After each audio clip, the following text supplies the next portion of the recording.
Basket cake tayo for today's video! Hello mga mi!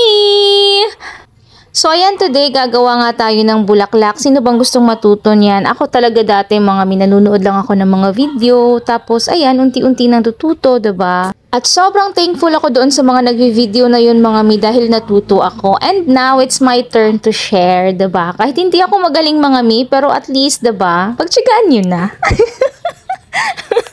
So ako talaga, kapag gumagawa ako ng mga floral cake, inuuna ko talaga yung mga bulaklak syempre. Kasi nga po ay nilalagay pa natin yan sa chiller para naman mag-set nga yung ating bulaklak. At pag nailagay na natin doon sa ating cake, ay mas madali na siyang i-handle. Kasi nga 'di ba nakapag-set na, matigas na yung ating bulaklak. So ayan no, hindi ko na siya binilisan para naman makuha ng mga baguhan, yung hindi pa nakakagawa ng mga ganito, at least may guide silang kaunti. Hindi man tayo ganun kagalingan, pero at least naman 'di ba nakapagbigay tayo ng konting tips kung paano siya gagawin. At etong susunod kong gagawin, itong turquoise na bulaklak, ay hindi ko alam ang kanyang pangalan. Ano bang name nito? Paki-comment naman, hindi ko talaga alam. At siya nga pala, no, naalala ko na si Mr. and Mrs. Santillan ay talagang hinihintay ang tutorial ko netong bulaklak na to. Wow, tutorial! Kahilas ba? So, Mi, eto na yon. Eto na yung video hinihintay mo sa kung paano ko ginawa itong bulaklak na ito. Ano bang pangalan ng bulaklak na to? Ito pa yung Daisy. Daisy, no? Tama ba? I-shoutout ko na din po si Luz, si Radnor Olimar. Isa din po itong magaling na baker, mga mi.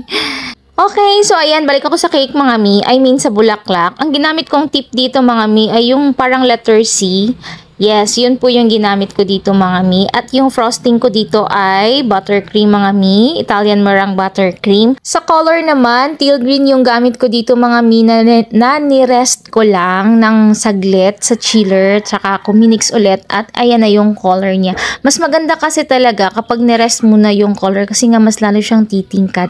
At eto na nga yung mga nagawa kong bulaklak, mga mi, at ipasok ko muna to sa chiller ha. At dahil gagawin na naman natin ngayon yung ating basket cake. Tabang ang manok na eksena pag gidlamin na kaya kong istorya ba memorize na kaayo linpugan nga manok. So ayun na nga mga meno, munti ko na nga hindi ma-videohan to, hindi ko na nga nakuhanan kung paano ko siya sinimulan. Kasi nga ay nakalimutan ko na naman na mag-video pala ako dahil ako pala ay isa ngayong munting vlogger. Charot! Munting vlogger. Oo, vlogger na tayo. Uy, Diyos mio. Aminin na natin yan na vlogger ko no. Yung tawa ko talaga mahami, sorry na po. Kaya nga din po minsan hindi ako nag-voice over kapag wala talaga ako sa mood or may ginabatsyag ko sa akong panglawas, mga mike. Mugawas kit ang natural ba no? Ka nang dilig jolly imong tingog ka nang luya kay ka. Uy, kinsa butay ganahan maminaw nimo kung luya kay ka o ya kay ka Ginoo ko magduka imong viewer, mga mitabang. Well, anyways, mga mi, dari na pud ko sa cake. So, dito na ako sa cake, mga mi. So, nilalagyan ko muna yan ng konting frosting para naman may pagdikitan yung ating bulaklak. At gumagamit ako ng toothpick, mga mi, na pang, tawagan na sa Tagalog. Uy, kanang pangtulod ba? Pangtulak, o pangtulak, or kanang pangkahigod. Yan ay para hindi mo masira yung bulaklak, mga mi, kapag nilagay mo na nga doon sa iyong cake. At siya nga pala, mga mi, sa frosting dapat stable talaga, mga mi. Kasi kung hindi stable yung consistency ng frosting na ginamit mo sa paggawa ng bulaklak ay talagang masisira siya, mga mi. At dyan naman sa mga blankong part ng cake, mga mi, huwag kang mag-alala dyan dahil tatakpan lang natin yan ng mga dahon-dahon para talagang maging flawless siya, mga mi, at maging maganda nga yung outcome ng ating cake. Thank you so much sa panonood, mga mi, lalo na sa'yo dahil umabot ka hanggang dulo.